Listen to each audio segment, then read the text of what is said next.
प्रिय दर्शकों, इस बार सन 2026 में होलिका दहन को लेकर सभी लोगों के मन में एक भ्रामक स्थिति बनी हुई है कि होलिका दहन 2 मार्च को होगा या 3 मार्च को होगा और किस समय पर होगा।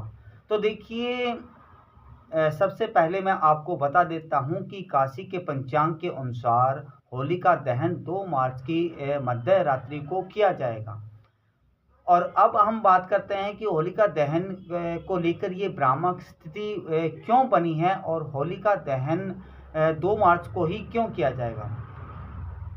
तो देखिए, मैं आपको सबसे पहले बता देता हूँ कि होलिका दहन के लिए 3 परिस्थितियाँ होनी सबसे ज़रूरी हैं। एक तो उस दिन पूर्णमासी होनी चाहिए, दूसरा उस दिन प्रदोष काल होना चाहिए और तीसरा उस दिन भद्रा काल से यह तिथि पूर्णतः विहीन होनी चाहिए, अर्थात भद्रा तिथि उस दिन नहीं होना चाहिए, क्योंकि भद्रा को देखिए बहुत ही विध्वंसक और विनाशक बताया गया है। इस समय कोई भी शुभ कार्य नहीं किया जाता है। भद्रा देखिए सूर्य भगवान की पुत्री हैं और शनिदेव की बहन है, लेकिन भद्रा का स्वभाव बहुत ही क्रूर और विनाशक है। इस समय अगर कोई भी कार्य किया जाता है, शुभ कार्य, तो देखिए उसका विनाश होना निश्चित है। ये अपने आप के विनाश को और कष्ट को निमंत्रण देने जैसा है। और ये होलिका दहन कार्य देखिए किसी व्यक्तिगत कोई कार्य नहीं है। होलिका दहन का प्रभाव अगर हम भद्रा काल में करते हैं तो संपूर्ण समाज के लिए, राजा के लिए और प्रजा के लिए कष्टदायक होगा। तो अब देखिए 2 और 3 मार्च को दोनों ही तिथियों को ये अगर हम गौर से देखते हैं तो 2 और 3 दोनों ही तिथियों को होलिका दहन का उचित समय नहीं मिल रहा है।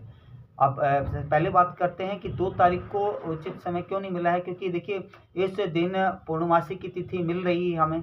5:10 पर पूर्णमासी आरंभ हो जाएगी और प्रदोष काल भी मिल रहा है, लेकिन इस दिन भद्रा तिथि है और जैसे कि अभी बताया, भद्रा तिथि को कोई भी शुभ कार्य नहीं करना चाहिए।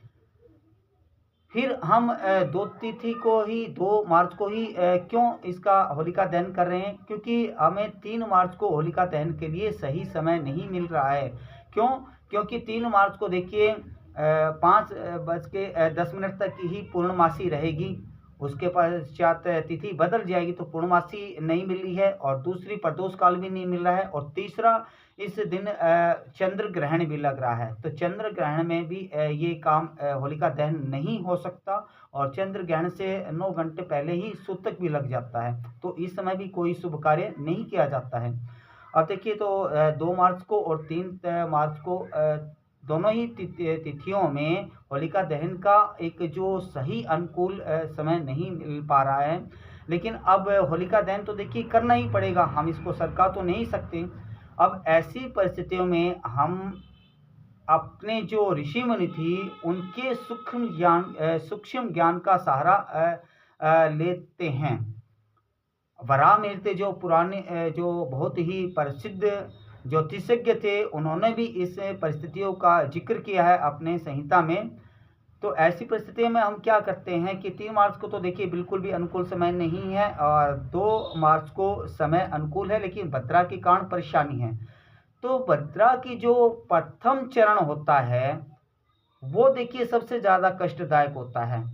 तो अब जो इसका प्रथम और मध्य चरण है हम उसको छोड़ देते हैं। जैसे एक सांप होता है, सर्प होता है, उसका जो जहर होता है वो उसके मुख में अधिक होता है, उसकी जो पूँछ होती है उसमें नहीं होता। जैसे सूर्य का तेज है, गर्मी है सूर्य के अंदर जो मध्य तक ज़्यादा रहती है, उसके पश्चात जब अस्त का समय होता है तो उसका तेज गर्मी कम हो जाती है। इसी तरह भद्रा की जो अंतिम चरण है, क्योंकि देखिए होलिका दहन तो करना ही पड़ेगा, इसलिए जो भद्रा का अंतिम चरण है उसमें इसका प्रभाव कुछ कम हो जाता है। बिल्कुल तो अंत नहीं होता, लेकिन बहुत कम हो जाता है। तो इसलिए 2 तारीख की मध्य रात्रि को ही होलिका दहन का समय निकाला गया है। और आशा करता हूँ अब आपके मन में जो भी शंकाएं हैं होलिका दहन को लेकर वो दूर हुई होंगी और एक बात और मैं आपसे कहना चाहता हूँ कि कई लोगों के मन में ये बातें आती हैं कि ये परिस्थितियाँ बार-बार जानबूझकर बनाई जाती हैं। देखिए, बार-बार ये परिस्थितियाँ जानबूझकर नहीं बनाई जाती, खगोलीय घटनाएँ होती हैं और ये ग्रह नक्षत्रों के कारण कई बार ऐसी परिस्थितियाँ बन जाती हैं। तो आशा करता हूँ आपको ये जानकारी अच्छी लगी होगी। अगर जानकारी अच्छी लगी हो तो वीडियो को लाइक कर दीजिए और अधिक आप किसी विषय पर जानकारी प्राप्त करना चाहते हैं, शादी से संबंधित या अपनी जॉब से रिलेटेड के बारे में या अपने संतान के बारे में या अपनी कुंडली का विश्लेषण करवाना चाहते हैं या आपकी कोई भी समस्या उस बारे में आप जानकारी प्राप्त करना चाहते हैं, तो वीडियो को चैनल को सब्सक्राइब कर दीजिए और आपके मन में कोई भी शंका है या कुछ पूछना चाहते हैं तो कमेंट कर सकते हैं या हमें कॉल कर सकते हैं। तो आज के लिए इतना ही। जय श्री कृष्णा, राधे राधे।